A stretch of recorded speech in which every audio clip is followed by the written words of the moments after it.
Hello बच्चों, let's see the question. In the network shown, we have three identical capacitors. Each of them can withstand a maximum 100 volt potential difference. What maximum voltage can be applied across A and B so that no capacitor gets spoiled? Okay तो ये हमारा circuit जहाँ पे ये to capacitor और यहाँ पे एक कैपेसिटर सीरीज में ओके और ये ए और बी। अब ऑप्शन ए है 150, ऑप्शन बी है 120, ऑप्शन सी है 180 एंड ऑप्शन डी है 200। ओके तो यहाँ पे क्या बोला है कि हमें ए और बी के बीच में मैक्सिमम वोल्टेज निकालना है जहाँ पे no capacitor get spoiled. Okay so our key concept is key concept is Q is equal to C we.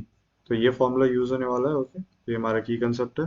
अब हम देखते हैं अपने आंसर को। तो यहाँ पे क्या बोला है कि ये कैपेसिटर है और ये एक कैपेसिटर है दोनों पैरेलल में और एक कैपेसिटर है इसके सीरीज में और ये ए और बी।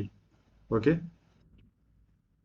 तो ये सी ये सी ये सी तो ये तीनों जो कैपेसिटर है वो तीनों आइडेंटिकल है। ओके तो हम मान लेते हैं कि यहाँ से एक चार्ज आ रहा है Q Q max in that condition in which condition where no capacitor gets spoiled। okay no capacitor gets spoiled। तो सबसे पहले हम इस सर्किट को सॉल्व कर लेते हैं। तो ये सी और ये सी दोनों पैरेलल में तो ये 2C और 2C के साथ ये सीरीज में C।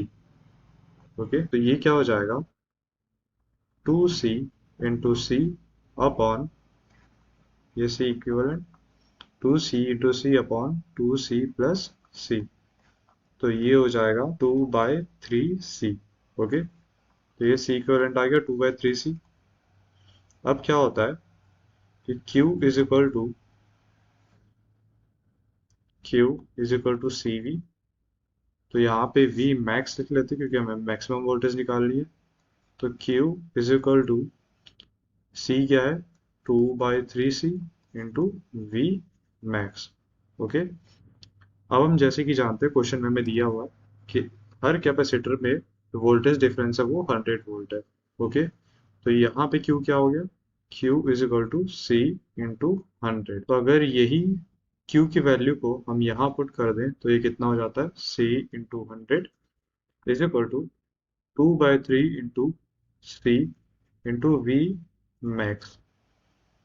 तो यहाँ पे अगर इसको हम सॉल्व करते हैं तो ये C कैंसिल और V मैक्स आता है 300/2।